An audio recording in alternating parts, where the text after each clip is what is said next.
সবাইকে ঈদের শুভেচ্ছা, ঈদ মোবারক। দর্শক, ঈদের এই আনন্দের মধ্যেও গুজব কিন্তু থেমে নেই। গুজব বা অপতথ্য বা তথ্যের বিকৃতি যে কোনো দেশকে অস্থিতিশীল করে ফেলতে পারে, মানুষে তৈরি করতে পারে বিভেদ। সেই বিভেদ তো কখনোই কাম্য নয়, তাই প্রতিটি অপতথ্যের বিপরীতে সঠিক তথ্য নিয়ে হাজির হতে হয় এবং সেই কাজটি করতে এসেছি। আপনাদের সঙ্গে আছে রাকিব হাসান। আমন্ত্রণ জানাচ্ছি রিউমার চেক নিয়ে ৭১-এর নিয়মিত আয়োজন ফেক নিউজ স্ক্যানারে। দর্শক, আপনি যদি সমাজের মোটামুটি পরিচিত মুখ হয়ে থাকেন তাহলে ফেসবুকের সার্চ বক্সে নিজের নামটি লিখে দেখতে পারেন। একের পর এক ফেক অ্যাকাউন্ট আপনার চোখে পড়বে আপনার নামেই। কোনোটা ফলোয়ার সংখ্যা হয়তো আপনার নিজের চাইতেও বেশি হয়ে যেতে পারে। দর্শক, আমরা প্রধান উপদেষ্টা ডক্টর মোহাম্মদ ইউনূসের নাম লিখে ফেসবুকে সার্চ দিয়ে দেখলাম সেই নাম ব্যবহার করেও কিন্তু অনেক ফেক অ্যাকাউন্ট তৈরি হয়েছে এবং সেখান থেকেও কিন্তু গুজব ছড়ানোর চেষ্টাও চলছে। ওদিকে বিএনপি চেয়ারপারসন বেগম খালেদা জিয়ার নামেও একের পর এক ফেক অ্যাকাউন্ট আমাদের চোখে পড়েছে। এছাড়া শেখ হাসিনার নামেও আছে অজস্র ফেক অ্যাকাউন্ট এবং সেখান থেকেও আসছে একের পর এক অপতথ্য। রাজনৈতিক নেতাদের বাইরে গিয়ে যদি অভিনেতাদের ফেসবুক অ্যাকাউন্টগুলো দেখতে হয়, সেখানেও একই দৃশ্য চোখে পড়বে। শাকিব খান কিংবা আফরান নিশোর মতন অভিনেতাদের নাম ব্যবহার করে যেসব ফেক অ্যাকাউন্টের দৃশ্যগুলো সামনে আসে, সেগুলো গুনতে গুনতে রীতিমতো ক্লান্ত হতে হয়। আর খেলোয়াড়দের ক্ষেত্রে কথাই নেই। ঝুঁকিপূর্ণ বাস্তবতা হচ্ছে, গুজব ছড়াতে সেলিব্রিটিদের নাম ব্যবহার করে ফেক অ্যাকাউন্টগুলো যেভাবে ব্যবহার হচ্ছে, তাতে স্বাভাবিকভাবেই প্রান্তিক অঞ্চলের মানুষ কিন্তু বিভ্রান্ত হচ্ছেন। একই সঙ্গে ওই সেলিব্রিটিরাও ভোগান্তির শিকার হচ্ছে।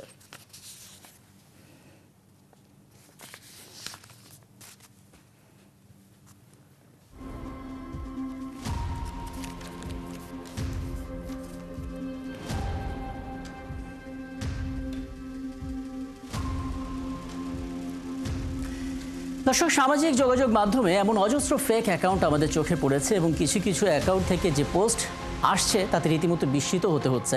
আমরা আলাপে যাব এবং একটা সমাধান খোঁজার চেষ্টা করব যতটুকু পারা যায়। আমাদের সঙ্গে আছেন, আমরা পেয়েছি তথ্য ও যোগাযোগ প্রযুক্তি বিভাগের সচিব জনাব শাহিদা চৌধুরী এবং আছেন জনপ্রিয় নির্মাতা অভিনেতা জনাব সালাউদ্দিন লাবলু। আপনাদের দুজনকেই স্বাগত জানাচ্ছি এবং দুজনকেই ঈদের শুভেচ্ছা জানাচ্ছি, ঈদ মোবারক। এবং জনাব শাহিদা চৌধুরী, আপনার কাছে আসবো।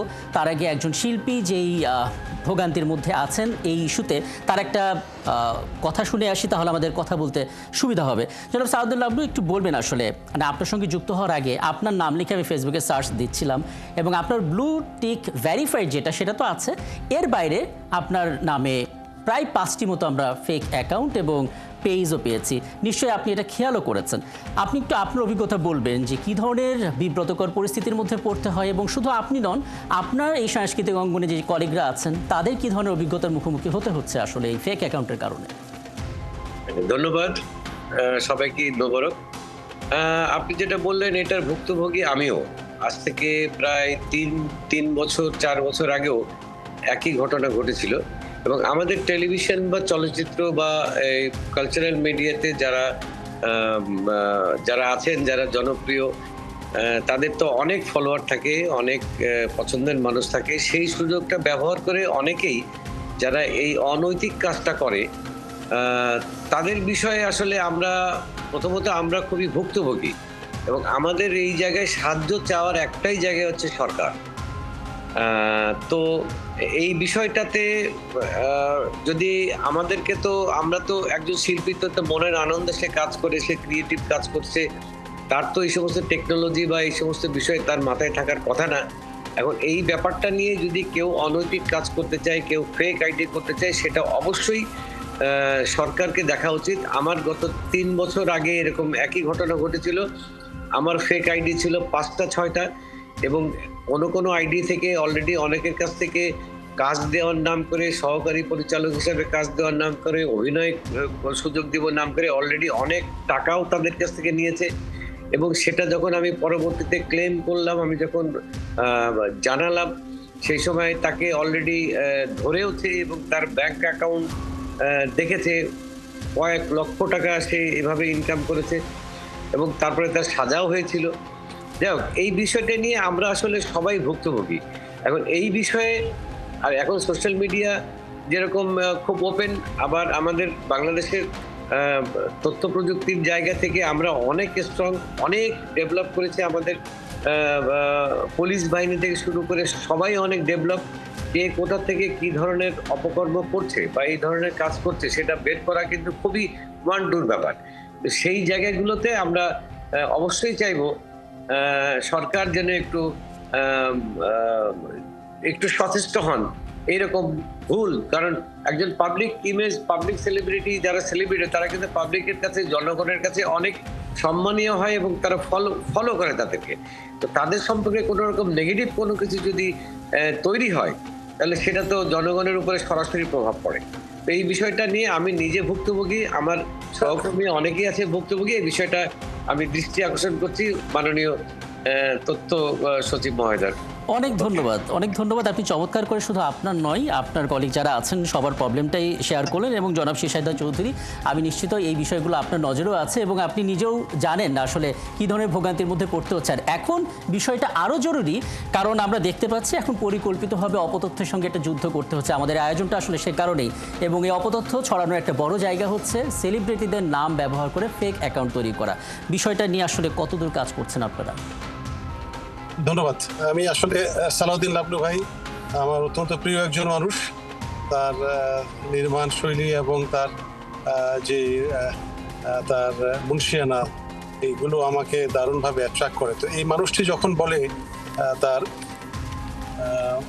নামে 4টা-5টা অ্যাকাউন্ট, ফেক অ্যাকাউন্ট ওপেন করে তারপরে টাকা পয়সা চাওয়া হয়, এটা আসলে এটা একটা এখন কমন ফেনোমেনা। আমি প্রায়শই দেখি আমার ফেসবুক ফ্রেন্ডদের মধ্যে কেউ কেউ হোয়াটসঅ্যাপে মেসেজ করছে যে আমার আইডি হ্যাক হয়ে গেছে, এখন হ্যাক হওয়ার পরে টাকা পয়সা চাওয়া হচ্ছে বিভিন্ন জায়গায়, বলছে আমি অমুক বিমানবন্দরে আটকা পড়েছি, এত টাকা লাগবে, এটা বিকাশ নাম্বার দেওয়া হয়। তারপরে আমি আবার এজেন্সিকে দিয়ে কিন্তু এই বিকাশ নাম্বারের পেছনেও চেস করিয়েছিলাম। তো এজেন্সি আবার ওই বিকাশ নাম্বার ধরলো, ধরার পর দেখা গেল যে ওইটা একটা পাবলিক কল সেন্টার, ওখানে বিকাশ নম্বর আছে, একটা দোকান, এটা হলো একটা দোকান, এটা কোনো পার্সোনাল বিকাশ নম্বর নয়। দোকান থেকে টাকা পয়সাগুলো নিয়ে সে কিন্তু তাকে কিন্তু আর খুঁজে পাওয়া যাচ্ছে না।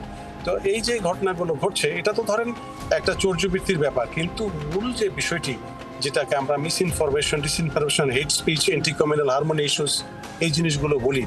এখন একটা ফেক অ্যাকাউন্ট খুলে, আমি আপনাকে গত পরশু দিনের টাঙ্গাইলের সখীপুরের একটা সখীপুর উপজেলার একটা উদাহরণ দিচ্ছি। আমি একটা সেলুনে বসে চুল কাটছিলাম পরশুদিন, গতকাল ঈদের আগের দিন। গতকাল চুল কাটার সময় সে আমার সেলুনের একজন নরসুন্দর, সে তার কাজ নাই, তার চেয়ারটা খালি, সে বসে বসে ফেসবুক, ওই জায়গায় দেখলো যে টাঙ্গাইলের সখীপুরে একটা সাম্প্রদায়িক গোলমাল হয়েছে। তো আমি ইনস্ট্যান্টলি কনসার্ন ইউএনওকে ফোন দিলাম। ইউএনওকে ফোন দিলে পরে ইউএনও বল, স্যার এরকম একটা ঘটনা ঘটেছে। ঘটনাটা হলো জনৈক একজন হিন্দু ভদ্রলোক, তার একটা অ্যাকাউন্টকে তারা ক্লোন করেছে, অর্থাৎ ফেক আইডি ওপেন করেছে, করে একটা অ্যান্টি কমিউনাল, যেটাকে অন্তত আউটবার্স্ট করতে পারে এইরকম একটা কমেন্টস তার আইডি থেকে দিয়েছে।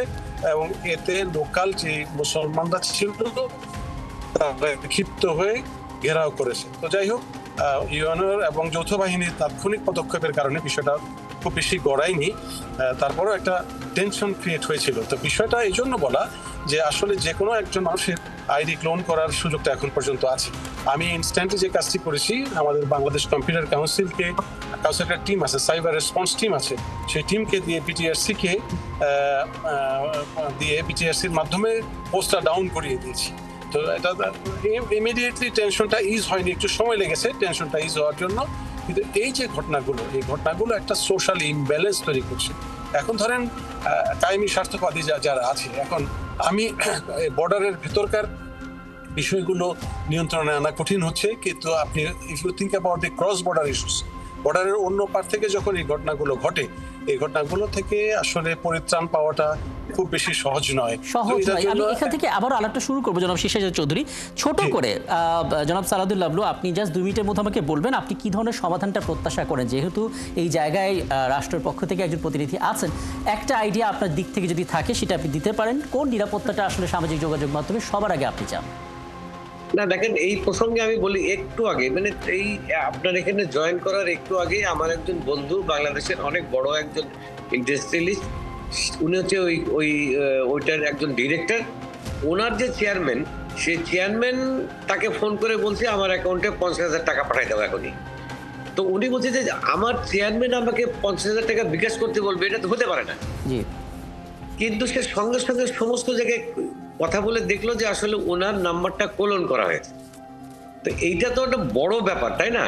এখন এইটা তো ঠিক, যেটা আমাদের মাননীয় সচিব মহোদয় বললেন, এটা আসলে এটা ঠিক করতেই হবে। এবং আমরা যারা সাধারণ মানুষ, ধরেন আমি হয়তো বা কালচারাল অঙ্গনে আমি কাজ করি জন্য হয়তো অনেক মানুষ আমাকে চেন, কিন্তু একজন সাধারণ মানুষ, একজন সাধারণ ব্যবসায়ী, তাদের জীবনেও যদি এই ঘটনাটা ঘটে, তাহলে এইটার প্রতিকার হওয়া দরকার। এবং আমি বারবার মনে করি যে বাংলাদেশ এখন সমস্ত কিছুতে এগিয়ে আছে, তথ্য প্রযুক্তিতে এগিয়ে আছে। এইটা ডিটেক্ট করার, এইটার সমাধান করার কিন্তু কোনো সমস্যা হওয়ার কথা না। আমি এই জায়গায় তাহলে জনাব শিশারদা চৌধুরী আপনার কাছে একটু আসতে চাই। আপনি আমাদেরকে একটা আশাবাদ দিয়েই আসলে আলোচনাটা আমি শেষ করব। আপনি আসলে কি ধরনের ব্যবস্থাপনা নিচ্ছেন? একটা তো বললেন বিটিআরসি থেকে অনবোর্ড করা, আর যোগাযোগটা কতটুকু হচ্ছে ফেসবুক, ইউটিউব এই জাতীয় প্ল্যাটফর্মের সঙ্গে আপনাদের? জি, মেটার সাথে, ইউটিউবের সাথে আমাদের কনস্ট্যান্ট যোগাযোগ আছে। অফকোর্স এটা থ্রু বিটিআরসি হচ্ছে, কিন্তু আমরা যে কাজটি করছি এখন, আমরা prevention is better then cure, এই জন্য আমরা একটা ইনফরমেশন ইন্টিগ্রিটি কমিটি করেছি। এই কমিটিতে আমাদের অল ল এনফোর্সিং এজেন্সিস গুলো আছে, আর মাননীয় স্বরাষ্ট্র উপদেষ্টার অফিসে আমাদের স্পেশাল অ্যাসিস্ট্যান্ট মহোদয়ের নেতৃত্বে একটি কমিটি, হাই পাওয়ার কমিটি আছে। আসলে বিষয়টা কমিটি কবে মিটিং করবে এটা নয়, কমিটি কিন্তু ইজ ভেরি ভেরি অ্যাক্টিভ। বর্তমান অন্তর্বর্তীকালীন সরকারের অধীনে যে সমস্ত কমিটিগুলো হচ্ছে, এগুলো কিন্তু আসলে মিটিং সিটিং ইটিং এর কমিটি নয়, এগুলো খুবই মাইক্রো লেভেল এবং টাস্ক ওরিয়েন্টেড কমিটি। এই কমিটিগুলো ভেরি অ্যাক্টিভ। এখানে ফ্যাক্ট চেকিং বিভিন্ন গ্রুপকে ইনভলভ করা আছে। PIB is very active. তারপরে হচ্ছে আমাদের এনটিএমসি, ডিজিএফআই, এনএসআই, প্রত্যেকটি এজেন্সি কিন্তু অসম্ভব অ্যাক্টিভ। তাদের নিজস্ব কি ব্যবস্থাপনা আছে, এর বাইরেও কিন্তু একটা ইন্টিগ্রেটেড ফরম্যাটে কিন্তু আমরা এই কাজগুলো করছি। তো একটা হচ্ছে যে ইমিডিয়েটলি রেসপন্স করা, একটা ন্যারেটিভ তৈরি হয়ে গেল, ধরা যাক একটা ফেক আইডিতে একটা কথাবার্তা উঠলো, এবং এমন সমস্ত কথাবার্তা উঠলো মনে হচ্ছে যে তিনি আসলে বলছেন, এবং একটা সমাজে একটা অস্থির অবস্থার সৃষ্টি হয়ে গেল। এইটার বিরুদ্ধে একটা কাউন্টার ন্যারেটিভ তৈরি করাটা তাৎক্ষণিকভাবে জরুরি। আপনি একটা ফেসবুক পোস্ট ভাইরাল হতে কত সময় লাগে? এখন আমরা যদি 5 দিন পরে এটাকে কমপ্লিট করার চেষ্টা করি তাহলে কিন্তু হবে না। দ্যাটস ওয়াই সরকার কিন্তু অসম্ভব সতর্ক এই জিনিসগুলোতে, এবং তাৎক্ষণিকভাবে এগুলোকে কমপ্লিট করার চেষ্টা করছে। সরকারকে অস্থিতিশীল করার জন্য বিভিন্ন মহল কিন্তু দেশে এবং বিদেশে অসম্ভব অ্যাক্টিভ। এই অ্যাক্টিভিটিগুলোর বিরুদ্ধে কিন্তু আমরাও রাউন্ড দ্য ক্লক অ্যাক্টিভ আছি। এতে করে শুধু সরকার নয়, বাংলাদেশের 800 কোটি জনগণের যাতে কোনো রকমের তাদের এই সমস্ত বিড়ম্বনার মধ্যে পড়তে না হয়, সেজন্য সরকার অ্যাক্টিভ আছে। আইসিডি ডিভিশন এখানে পিভটাল রোল ইনিশিয়ালি পালন করেছিল। এখন স্বরাষ্ট্র মন্ত্রণালয়ের, যেটাকে আমরা সুরক্ষা সেবা বিভাগ বলছি, সেই সুরক্ষা সেবা বিভাগের তত্ত্বাবধানে কাজগুলো হচ্ছে। আর আমাদের প্রেস ইনফরমেশন ব্যুরো, যেটা পিআইবি যেটা আছে, তথ্য মন্ত্রণালয়ের পিআইবি অ্যাক্টিভলি কাজ করছে। আমাদের ল এনফোর্সিং এজেন্সিগুলোর মধ্যে ডিজিএফআই, এনটিএমসি এবং আমাদের আরেকটি যে প্রতিষ্ঠান আছে এনএসআই সতর্কভাবে কাজ করছে। এর বাইরেও আমাদের Bangladesh telecom regulatory commission immediately যে কোনো রিকোয়েস্টের বেসিসে আমরা আসলে খুব দৃশ্যমান যে মুভমেন্ট হয় গুজবের বিপরীতে, সেটা আমরা টের পাচ্ছি বটে, কিন্তু মুশকিল হচ্ছে আপনারা যতটা ফোর্সফুলি এগোচ্ছেন গুজব তত বেশি ছড়াচ্ছে। অর্থাৎ এখানে একটা খুব ভালো অ্যাকশনের টম এন্ড জেরি গেমটা চলছে। আমি আপাতত ফেক অ্যাকাউন্ট নিয়ে এই পর্যন্তই থামি। আমি আরেকটা এক্সপিরিয়েন্স একটু জানতে চাই জনাব সাউদুল আব্দুল, সেটা হচ্ছে সাইবার বুলিং। আমরা দেখতে পারি আপনার নিজস্ব অ্যাকাউন্ট থেকে আপনি হয়তো কোনো একটা স্ট্যাটাস দিলেন, যে স্ট্যাটাসটা যৌক্তিকভাবে হয়তো আপনি ফিল করে দিচ্ছেন, কিন্তু যে কমেন্টগুলো আসছে সেখানে অনভিপ্রেত এমন কিছু শব্দ ব্যবহার করা হচ্ছে যেটা সামাজিকভাবে হেয় করা হচ্ছে। নট অনলি একজন সেলিব্রিটি, এটা সাধারণ মানুষের ক্ষেত্রেও এই সাইবার বুলিংটা অনেক বড় একটা ধারণ করছে। আপনার নজরে কি পড়ছে জনাব সাউদুল আব্দুল? এটা তো খুবই একটা বিষয় হচ্ছে, খুব হাস্যস্কর ব্যাপার যে ফেসবুকে সবাই সমস্ত কিছু বোঝেন, সবাই বোঝদার, রাজনীতি বোঝেন, অর্থনীতি বোঝেন, আইন কানুন বোঝেন, সবাই এত বেশি বোঝেন যে তার ইচ্ছা মতো যা ইচ্ছা উনি কমেন্টস করে দিচ্ছেন, যা ইচ্ছা তিনি বলছেন। এটা তো হতে পারে না। এতে হয় কি, এতে জনগণ, সাধারণ মানুষ এটা বিভ্রান্ত হয়। সকালবেলা বা বিকেলবেলা আপনি যখনই ফেসবুক খুলবেন তখনই যে কোনো একটা পোস্টের এগেনস্টে যে সমস্ত ব্যাখ্যা বা যে সমস্ত কথাবার্তা বলা হয়, সেটা পজিটিভ পোস্ট থাকলেও যে সমস্ত ব্যাখ্যা নেগেটিভ দিবে, নেগেটিভ ব্যাখ্যা থাকলেও যাহা এই ফেসবুক বা এই সমস্ত বিষয়টাকে কোনো না কোনো ভাবে একটা জায়গায় মানে ইসের মধ্যে রাখতে হবে, কন্ট্রোলের মধ্যে রাখতে হবে। একদম। আমি তাহলে এই প্রবলেমটা নিয়ে আলাপটা সবাই শেষ করতে চাই। হ্যাঁ, ব্যাপারটা কিন্তু সবাই জাজ হয়ে যান, সবাই পলিটিশিয়ান হয়ে যান, একদম সবাই একদম একদম জনাব শিরশাদ চৌধুরী, মানে এটা একটা সমস্যা বটে যেটা আমরা সব জায়গায় দেখি। পাশাপাশি আরেকটাও দেখতে পাচ্ছি, সাইবার বুলিং এর পাশাপাশি প্রতিবেশী দেশ থেকে যে তথ্য সন্ত্রাসটা করা হচ্ছে, অর্থাৎ ইচ্ছা মতো একটা খবর পরিবেশন করা হচ্ছে এবং সেটা আবার এখানে কেউ না কেউ শেয়ার দিয়ে ফেলছে। এটা তো ক্রস বর্ডার ব্যাপার না, দেশের মধ্যে থেকে কেউ একজন করছে। তাদের বিরুদ্ধে আসলে আইনগত ব্যবস্থা নেওয়া কতটুকু সুযোগ আছে, বিশেষ করে যারা সাইবার বুলিং করছে? আমাদের সাইবার সেফটি অর্ডিন্যান্স যেটা আমাদের ডিজিটাল সিকিউরিটি অ্যাক্ট ছিল এক সময়, ডিএসএটাকে আমরা রিপিল করেছি, এটা আপনারা জানেন। বর্তমানে অন্তর্বর্তীকালীন সরকার নিবর্তনমূলক শুধু ধারাগুলো নয়, এটাকে রিপিল করেছে এবং এটার পরিবর্তে যে সাইবার সেফটি অর্ডিন্যান্সটা, এটা খুব অল্প সময়ের মধ্যে চলে আসবে, হয়তো আপনারা সর্বোচ্চ 1 মাসের মধ্যে এটা চলে আসবে। এখানে প্রত্যেকটা জায়গায় কিন্তু এই জিনিসগুলোকে অ্যাড্রেস করা হয়েছে, অর্থাৎ যে ক্রাইমগুলো যে পর্যায়ে হবে, এই ক্রাইমগুলোর বিরুদ্ধে কনসার্ন যে এজেন্সিসগুলো আছে এগুলো অ্যাক্টিভ থাকবে এবং তার যে সোর্সগুলো আছে, যা ধরা যাক মেটা বা ইউটিউব, তাদের সাথে ইনস্ট্যান্ট কমিউনিকেট করে জিনিসগুলোকে ডাউন করার ব্যবস্থা করা। এবং ধরেন আমি ফেসবুকে যদি সত্যি একটা কথা বলি, কিন্তু তাদের যে কমিউনিটি স্ট্যান্ডার্ড আছে সেই স্ট্যান্ডার্ডের মধ্যে যদি সে ম্যাচ না করে, তাহলে হয়তো আমার এটাকে পোস্টটাকে স্লো করে দেবে অথবা ফর দ্য টাইম বিং এটাকে ব্লক করে দেবে, অনেক কিছু আছে। সুতরাং এই অনেক কিছু ভেবে চিন্তে কিন্তু আমাদেরকে এগোতে হয়। তো সেই বিষয়গুলোকে নজরে রেখেই কিন্তু আমাদের আইনি ব্যবস্থাটার জন্য একটা অর্ডিন্যান্স, যেহেতু এখন পার্লামেন্ট অ্যাক্টিভ নয়, সেজন্য একটা অর্ডিন্যান্স জারি হচ্ছে। এই অর্ডিন্যান্স কিন্তু এই সমস্ত বিষয়গুলোকে টেক কেয়ার করবে। আমি দৃঢ়ভাবে বিশ্বাস করি এটা যখন ইনফোর্স হবে, অর্থাৎ আমার এই আইনটা যখন চালু হয়ে যাবে, এটা আমাদের উপদেষ্টা পরিষদ কর্তৃক অনুমোদনের পরে এটা মহামান্য রাষ্ট্রপতির কাছে যাবে। রাষ্ট্রপতির তখন একটা দৃশ্যমান ফল আমরা আসলে দেখতে পাবো। আসলে এই সমস্যাটা এতটা জটিল, এই স্বল্প সময়ের মধ্যে সমাধান পাওয়া যাবে না, কিন্তু আমরা তারপরে কথাটা বলতে চাই, আসলে অভিজ্ঞতা এবং আপনাদের দিক থেকে পরামর্শ দুটো মিলেই হয়তো আমরা সমাধানের দিকে এগোতে পারবো। অনেক ধন্যবাদ, অনেক ধন্যবাদ আমাকে সময়টা দিয়েছেন এবং আবারও ঈদের শুভেচ্ছা আপনাদেরকে।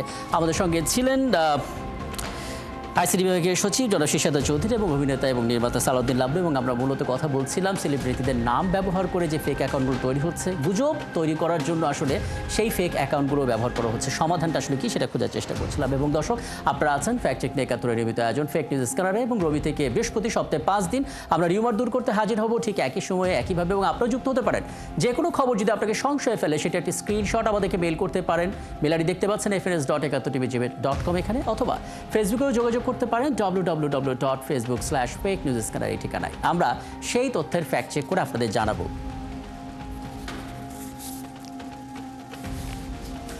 মনে রাখবেন দর্শক, চটকদার শিরোনাম দেখলে ক্লিক করবেন না, বিশ্বাস আর প্রতিক্রিয়া জানানোর আগে অবশ্যই ফ্যাক্ট চেক করুন। থাকুন 71-এর সাথে।